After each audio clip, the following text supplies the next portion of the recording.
반갑습니다, 여러분. 한국사 대영쌤입니다. 인사하고 시작하겠습니다. 차렷, 사제간의 인사 존중합니다. 교과서와 학습지 펼치겠습니다. 교과서는요, 42쪽부터 44쪽입니다. 학습지는요, 15, 16쪽입니다. 오늘은 병자호란과 임진왜란 이후에 정치 운영이 변화하는 조선의 이야기를 해볼까 합니다. 수업을 열어보겠습니다. 선생님이 좋은 데이트 장소 하나 알려드리겠습니다. 바로 이곳인데요. 혹시 여기가 어딘지 알겠습니까?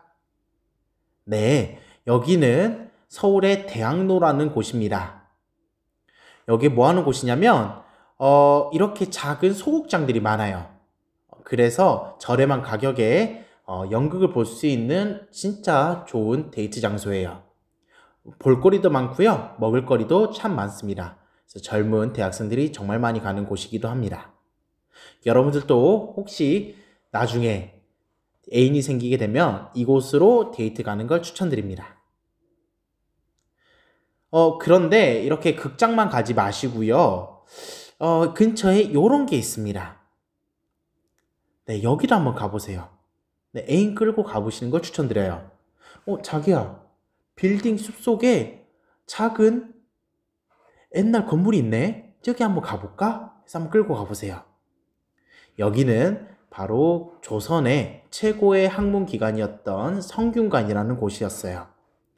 그리고 그 성균관이라는 학교 앞에 이런 비석이 하나 세워져 있습니다. 이 비석을 자세히 한번 봐보세요. 그러면 이렇게 적혀져 있습니다. 원만하고 편향되지 않음이 군자의 마음이고 편향된 마음은 소인, 작은 사람의 사사로운 마음이다. 이렇게 적혀져 있어요. 그쵸? 애인하고 이걸 한번 쭉 보면서 해석해주면 진짜 네, 반하겠죠? 그래서 이거 딱 4문장 외우고 가세요. 네. 자, 여기 있는 이 비석은 탕평비라는 비석입니다. 누가 세웠냐면 조선시대 영조라는 왕이 세웠습니다. 영조는 편향되는 마음을 갖지 말고 공정하게 마음을 가져라 라고 하는 이 메시지를 어디 앞에 세웠다고요? 성균관 앞에 세웠다고요. 네. 왜 하필 이 영조는 이 비석을 조선시대 최고의 교육기관이었던 성균관에다 세웠을까요? 그 고민을 하면서 오늘 수업을 해보도록 하겠습니다. 여러분들 학습지 15쪽 한번 정리해 볼게요. 오늘은 정치 세력이 변화하는 조선의 이야기를 할 거예요. 그래서 처음 딱 봤을 때 뭔가 복잡해 보입니다. 하지만 전혀 복잡하지 않아요. 선생님하고 천천히 한번 가보죠. 조선 초기에 조선의 정치를 이끌었던 세력을 우리는 사림이라고 부릅니다. 이 사림이 선조 때가 되게 되면 동인과 서인으로 나눠지게 돼요. 바로 이 동인과 서인이 나눠지고 난 이후부터를 우리는 붕당이 형성되었다라고 얘기합니다. 사림들이 동인과 서인으로 나눠지는 이유가 있었는데요. 간단하게 보면 외척, 즉 왕의 왕비의 집안, 이 외척의 정치 참여와 특히 이조전랑이라고 하는 관리의 임명 문제로 갈등이 있게 되고요. 그 갈등의 결과 동인과 서인으로 나눠지게 됩니다. 이조전랑은 품계는 좀 낮는데요. 그들이 갖고 있는 특권이 좀 있습니다. 일단 사림들이 정말 가고 싶어 했었던 3사, 언론직들을 추천할 수 있었고요. 자기의 후임도 자기가 고를 수 있었습니다. 그래서 아주 중요한 요직 중의 요직이 바로 이조전랑이었어요. 여기로 누구를 임명시킬 것인가에 따라서 동인과 서인으로 나눠지게 됩니다. 이때부터 뭐가 형성되었다고 얘기한다고요? 그쵸, 붕당이 형성되었다라고 얘기합니다. 다시 동인은 북인과 남인으로 나눠지게 돼요. 그리고 선조 다음에 이 광해군 때 북인들이 국정을 주도하죠. 자, 그런데 우리는 알고 있습니다. 이 광해군은 결국에는 무슨 사건으로 쫓겨나게 됩니까? 그렇죠. 인조반정으로 쫓겨나가게 되죠. 인조반정을 이끌었던 것은 바로 서인이었습니다. 서인들이 주도를 하고 남인들이 참여하면서 이 광해군과 당시 집권하고 있었던 북인들을 쫓아내게 됩니다. 그래서 인조반정 이후부터는 서인과 남인들이 국정을 운영하고 있어요. 이 남인과 서인이 초기에 붕당 정치를 전개할 때까지만 해도 이런 특징이 있었습니다. 서로 정치적으로 나눠져 있기는 하지만 상대의 정치적 입장이라든지 학문적 견해는요 어느 정도 인정해주는 풍습이 있었어요.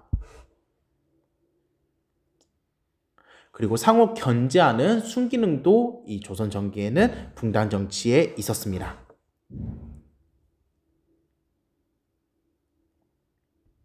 자, 그런데 이런 붕당 정치가 이제는 변질되는 사건이 여기는 현종과 숙종 때 일어나게 됩니다.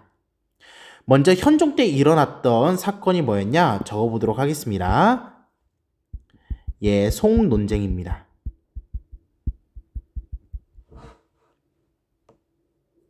두 번의 예송 논쟁이라는 사건이 있게 됨으로써 붕당 정치는 이때부터 조금씩 변질되게 돼요.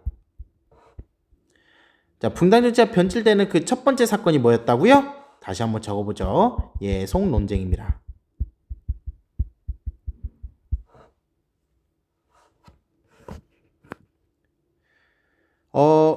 남인과 서인이 정말 치열하게 싸웠던 사건이 바로 예송 논쟁입니다.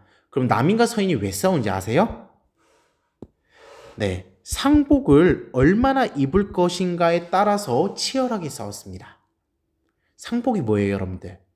그렇죠. 누군가 죽어서 장례식을 하면 입는 복장을 상복이라 하잖아요. 이 상복을 얼마나 입을지, 3년 입을지, 1년 입을지, 9개월 입을지 이런 거 가지고 싸웠던 게 예송 논쟁입니다. 선생님 진짜 싸울 거리도 없습니다. 어떻게 이 상복을 몇 년 입느냐에 따라서 이렇게 치열하게 싸웁니까? 진짜 조선시대 사람들 구닥다리입니다. 이렇게 생각할 수 있겠죠. 그런데 선생님 설명을 듣고 나면 조금 생각이 달라질 거예요. 자, 앞에 화면을 좀 보겠습니다. 자, 언제 상복을 입게 되냐면 그때 왕이었던 효종이라는 사람이 돌아가셨습니다. 근데 아직 엄마는 살아있거든요. 그러면 이제 고민이 되겠죠. 효종이 죽었어요. 왕이 죽었습니다. 엄마는 상복을 몇 년 입어야 할까요? 이거 가지고 싸웠어요. 1년이냐 3년이나 가지고 치열하게 싸웁니다. 사람 목숨이 왔다 갔다 해요. 당시 이해가 안 될 수도 있는데요. 자, 설명 한번 해볼게요. 한번 듣고 다시 판단 한번 해보세요. 당시 효종을 상황을 볼 거면 이 효종의 아빠였던 인조의 가계도를 한번 봐야 됩니다. 자, 효종이 어디 있습니까? 그쵸, 여기 있죠. 네, 인조는요 여러 명의 부인들이 있었는데요. 그 첫째 부인의 효종은 몇째 아들이에요? 네, 둘째입니다. 첫째 왕이 여기 있어요. 소현세자입니다. 자, 그런데 이 소현세자가 원래는 왕이 돼야 되겠죠. 첫째니까요. 그런데 이 소현세자는 왕이 되지 않아요. 중간에 죽어버립니다. 인조는 어떤 인물입니까? 병자호란 때 그렇게 치욕을 당했던 왕이었습니다. 그리고 인조는요 자기의 아들을요 볼모로 청나라로 보내야만 했었어요. 그렇게 청나라로 갔던 아들이 누구였냐? 바로 여기 있는 소현세자입니다. 약 8년, 10년 정도의 볼모 생활을 마치고 겨우겨우 자신의 아들이 조선으로 들어오게 됩니다. 자, 그런데 이 소현세자는요 이 청나라의 문물에 굉장히 긍정적이었다고 합니다. 하지만 아빠는 어때요? 청나라 좋아합니까? 아니요. 인조는요 청나라한테 그런 치욕을 당했어요. 근데 그의 아버지의 속도 아는지 모르는지 소현세자는 청나라와 교류를 해야 된다고 주장을 합니다. 그리고 이러한 소현세자는 돌아오고 나서 얼마 있지 않아서 의문의 죽음을 맞이하게 돼요. 그래서 그의 동생이었던 효종이 왕이 되게 돼요. 여기 있는 효종이 왕이 되는 게 바로 효종입니다. 자, 그러면 신하들은 고민에 빠지기 시작합니다. 효종은 몇째 아들이에요? 둘째 아들이죠. 저 둘째 아들이면 원래는 상복을 1년만 입어야 됩니다. 그쵸? 그런데 생각해봐요. 근데 왕이잖아요. 왕은 오직 첫째만 할 수 있어요. 왕을 했으니 효종을 첫째로 볼 수도 있는 거잖아요. 그러면 효종을 첫째 아들이라고 한다면 3년 동안 입어야 되는 거예요. 이 고민이 되기 시작을 해요. 자, 정리 한번 해보면, 그래서 서인들은요 이렇게 얘기합니다. 왕이 전에 왕도 우리와 같은 사대부 신하들이잖아. 왕이라고 둘째가 첫째가 되지 않아. 효종은 원래부터 둘째니 1년이 맞아. 왕이라고 예법을 무시할 수 없어 라고 주장하는 게 서인이었어요. 반면에 남인들의 생각은 달랐어요. 왕은 우리와 같은 사대부와는 달라. 둘째이지만 적통을 이어 왕이 되었으니 첫째나 다름없어. 그러니 첫째인 3년을 입어야 하니 3년이 맞다라고 주장을 해요. 그럼 조금만 더 물어볼게요. 자, 그러면 서인과 남인들 중에서 효종을 더 왕으로 인정해주고 왕권을 더 중요시 여겼던 것은 누구였을까요? 그렇죠. 바로 남인이었죠. 네, 이처럼 겉으로는 상복을 몇 년 입어야 되는가에 따라서 되게 아무것도 아닌 일 같고 싸운 것처럼 보여요. 하지만 그 안에 자세히 보면 효종이라는 왕을 둘째로 볼 건지 첫째로 볼 건지, 왕을 우리가 동급으로 볼 건지 더 높은 존재로 볼 건지 그 왕권과도 관련이 있었던 거예요. 그러니까 치열하게 싸웠던 겁니다. 이해되셨습니까? 네, 좋아요. 자, 그러면 두 번의 예성 논쟁이 있었는데요. 첫째 1차에서는 서인이 이겼고요. 2차는 남인들이 승리했습니다. 근데 누가 승리했다 그게 중요하기보다는 이 예속 논쟁으로 인해서 붕당 정치가 점차 어떻게 된다? 그렇죠. 변질돼 간다. 자, 그런데 이제 숙종 시기가 되면 더욱더 그 붕당 정치의 순기능이 변질되게 됩니다. 바로 환국이라는 게 엄청 많이 일어납니다. 혼란스러운 상황이란 뜻이에요. 그래서 붕당 정치 변질을 보여주는 두 번째는 환국입니다. 환국이란 뭐냐? 환국이란 직권 붕당을 아주 급격하게 바꾸는 것을 환국이라고 합니다. 직권 붕당을 급격하게 교체하는 것을 환국이라고 해요. 그래서 이제는 집권한 붕당은 상대 붕당을 인정하지 않아요. 오히려 그들을 가혹하게 탄압합니다. 다 수청해버려요. 그래서 결국에는 과거 붕당 정치의 순기능이었던 견제와 비판을 통한 균형이 더 이상 이루어지지 않습니다. 이렇게 해서 결국은 붕당 정치가 변질되게 돼요. 네, 결국에 환국으로 인해서 남인들의 세력은 쇠퇴되게 되고요. 그리고 그 남인들을 처리하는 과정에서 이제 좀 더 강하게 처리하자. 강경파들을 노론이라 불렀고요. 그리고 아니다. 그들을 좀 포섭해야 된다라고 불렀던 사람들을 소론이라고 합니다.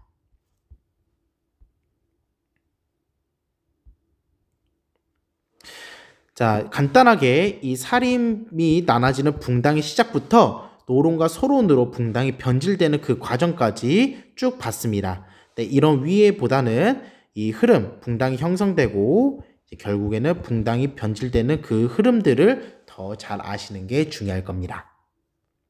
되셨습니까? 그러면 학습지 넘겨보도록 하겠습니다. 넘기기 전에 우리 사료 하나만 확인하고 가도록 하죠. 여러분들 교과서 43쪽 붕당의 폐해 한번 보겠습니다. 당시 환국이 많이 있었던 이 붕당 정치 변질을 잘 보여주는 사료인데요. 한번 읽어보겠습니다. 조정에서는 노론, 소론, 남인의 3색이 날이 갈수록 더욱 사이가 어떻게 된대요? 나빠지고 있대요. 그래서 서로 역적이란 이름으로 모함하고 그 영향이 시골에까지 미쳐서 하나의 싸움터로 만들었대요. 그래야 서로 혼인도 하지 않을 뿐만 아니라 다른 당색끼리 서로 용납하지 않는 지경까지 이르렀다. 그렇죠. 이제는 더 이상 비판과 견제가 아니라 아예 집권당이 그 다른 당을 아예 용납하지 않는 것까지 돼버리는 상황. 이게 바로 붕당 정치를 잘 보여주는 이런 상황이었습니다. 자, 그러면 그 다음에 우리 학습지 16쪽을 보도록 하겠습니다.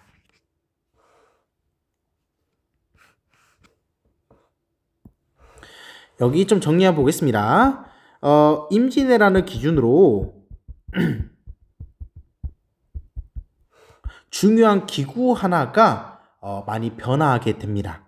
바로 비변사라는 기구입니다. 원래 비변사는 임진왜란이 일어나기 전에는요, 외부 침입에 대비하기 위한 하나의 임시적인 관청이었어요. 쳐들어오면 이제 만들어지는 임시 관청이었습니다. 자, 그런데 임진왜란이 끝나고 난 이후에는요, 이 비변사가 해체되지 않고 상설기구화가 돼요. 그리고 그곳에서 모든 국가의 중요한 결정들이 결정되게 됩니다. 외교, 인사 등 국가의 중대사들이 이곳에서 결정돼요. 원래는 의정부와 육조라고 하는 기구에서 결정이 돼야 되는데 그 기능들이 다 어디로 가버렸어요? 비변사로 가버리게 됩니다. 그래서 과거에 있었던 의정부나 육조들은 유명무실화가 돼요. 이름만 있지 실속이 없게 된다고요. 비변사의 기능이 점차 확대됩니다. 신하들이 모여서 회의하는 기구들이 점차 확대돼요. 그러다 보니까 그곳에서 모든 결정이 되다 보니까 이제 왕권도 약화되는 결과를 초래하게 됩니다. 이게 조선 후기의 상황이었어요. 조선 후기의 군사제도도 한 번만 보고 가겠습니다. 임진왜란이 있었을 때 중앙, 수도를 지키는 한 군대가 설치되게 됩니다. 그 군대 이름은 훈련도감이라는 군대였어요.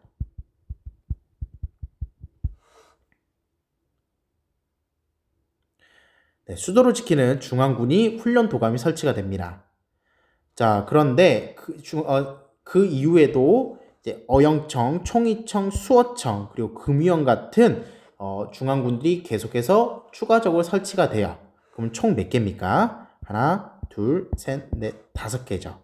그래서 중앙을 지키는 5개의 군영체제가 완성되게 돼요. 그래서 5군영체제가 조선 후기에 갖춰지게 됩니다.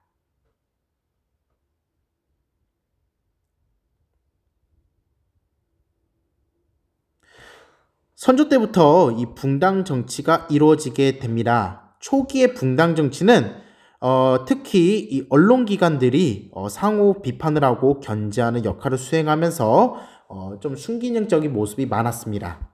자, 그런데 예송과 황곡이라는 사건을 겪고 난 이후에는요, 붕당이 어떻게 된다고요? 변질된다고요. 오히려 가장 청렴해야 되는 이 3사의 관리들이 자신이 속한 붕당의 이익만을 대변하는 등의 붕당의 정치가 변질되게 됩니다. 이 문제가 되게 심해져요. 그래서 이러한 붕당의 변질을 극복하고자 했던 왕이 두 왕이 있습니다. 그 첫 번째가 바로 영조라는 왕입니다. 영조라는 왕이에요. 우리 교과서 44쪽에 자료를 한번 보겠습니다. 자, 영조는요, 붕당 정치의 폐해를 극복하기 위해서 탕평책이라는 걸 실시합니다. 탕평이란 것은 평등하게 고루고루 인재를 등용하겠다는 얘기예요. 한번 읽어보겠습니다. 44쪽에 있는 자료예요. 무슨 피해가 가장 심하다고요? 그렇죠. 붕당의 폐해가 요즘보다 심한 적이 없다. 우리 땅이 본래 협소하고 인재를 등용하는 문도 넓지 못하다. 그런데 근래 와서 인재 임용과 같은 당에 속해 있는 자만 이루어지고 있다. 관리의 인사를 담당하는 부서에서는 무슨 정신을 잘 받들도록 해라? 키워드입니다. 그렇죠. 탕평의 정신을 잘 받들도록 해라 라고 되어 있습니다. 야, 너네들 이 좁은 땅에서 니네들 속한 당 사람들만 뽑을 거야? 그러지 말고 고루고루 넓게 평등하게 한번 뽑아봐 라고 교서를 내리는 모습이에요. 영조가 여기 보면 탕평비를 어디다 세웠다고 했었죠? 그렇죠? 성균관 앞에 세웠다고 했었죠. 네, 미래의 관리가 될 사람들이에요. 미래에 조선을 이끌어갈 지배층이 될 사람들입니다. 이들한테 주는 메시지가 있었겠죠. 너네들 싸우지 말고 고루고루 사이좋게 잘 이끌어가라 라는 무언의 압박이었을 겁니다. 그쵸? 자, 그러면 정리해 보겠습니다. 자, 영조는 붕당 정치의 폐해를 극복하기 위해서 탕평책을 실시합니다.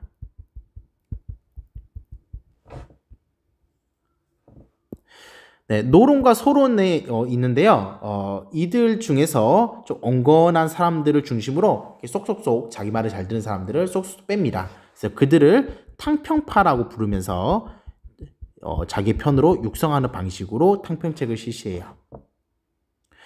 그리고요, 이 붕당의 본고장이라 할 수 있는 지방의 서원이라는 게 있습니다.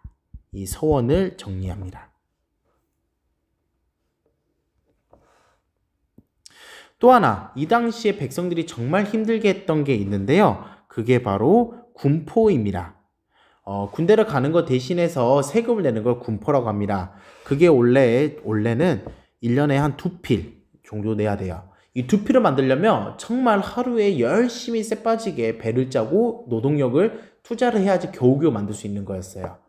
그렇죠? 그런 부담을 무려 절반으로 줄여줍니다. 한 필로 줄여줘요. 균등하게 역을 만들었다 해서 균역법이라고 합니다. 균역법을 실시해요. 자, 그리고 민생안정책으로 설치하는 게 있는데요. 신문고를 재설치합니다. 신문고를 설치해요. 네, 고는 북고자예요. 그래서 자기가 억울한 일이 있으면 이 신문고라 불려지는 북을 치면서 자기의 억울함을 들어달라고 화소연하는 게 신문고입니다. 그래서 백성들의 어려운 일을 듣고자 신문고를 다시 한번 설치하는 게 바로 영조입니다. 속대전이라든지 동부문헌비고와 같은 국가의 문물제도를 정비하기 위해서 책들을 다시 편찬하면서 문물제도를 정비하는 등의 모습도 보이는 게 바로 영조입니다. 영조 이후에 그의 손자였던 정조라는 사람이 즉위하게 돼요. 이 정조 역시도 조선 후기에 여러 문제를 해결하기 위해서 개혁 정치들을 하게 됩니다. 자, 먼저 첫 번째, 자기 할아버지가 있던 탕평책을 계승합니다.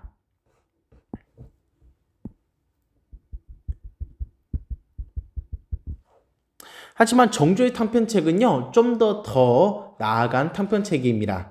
할아버지는 노론과 서론 중에서 자기 말을 잘 듣는 온건한 사람들을 뽑았다면 아이 정조는요, 남인, 소론, 노론할 거 없이 바로 고루고루 등용하는 방식으로 탕평책을 실시합니다. 자, 그리고 정조가 설치한 기구가 있습니다. 바로 규장각이라는 기구예요.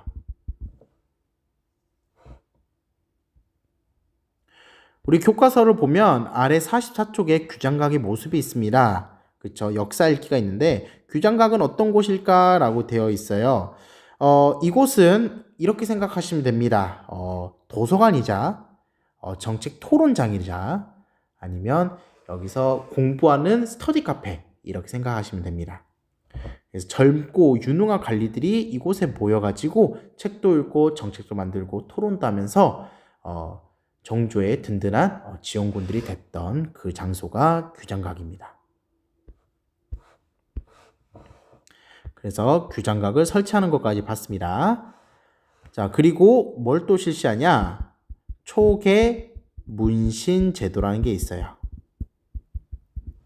초계 문신 제도라는 게 있습니다. 젊고 유능한 관리들을 선발하겠죠. 그런데 선발만 하고 끝내버릴까요? 아닙니다. 이 선발한 관리들을 다시 한번 재교육을 시켜요. 그래서 규장각에서 정조의 생각과 그의 정책 방향, 정책 같은 걸 쓸려 다시 한번 재교육을 시키면서 자신의 편으로 만들도록 했던 게 바로 초계 문신제도입니다. 이뿐만이 아니라 장용령이라는 자신의 친위 부대를 만들기도 해요. 장원영 아닙니다. 장용영입니다. 그리고 개혁의 중심지를 하기 위해서 제2의 도시를 만들게 되는데요. 그게 바로 수원에 있는 수원 화성입니다. 수원 화성을 건설하는 등의 모습을 보여요. 마지막으로 편찬 사업에도 이제 힘을 실게 되는데요. 네, 대전 통편이라고 하는 법전입니다. 그 대전 통편도 잠시만요. 맞죠? 네, 대전 통편도 편찬하면서 문물제도를 정비하고자 했던 게 바로 정조입니다. 선생님이 흥천대원 때 한 대전 회통하고 좀 헷갈렸습니다. 죄송합니다. 네, 대전 통편 맞습니다. 네, 여기까지가 우리 내용입니다. 시험은요, 딱 여기까지 선생님이 가르쳤던 부분은 나올 겁니다. 자, 그러면 복습 잘 하시고요. 학교에서 보겠습니다. 안녕.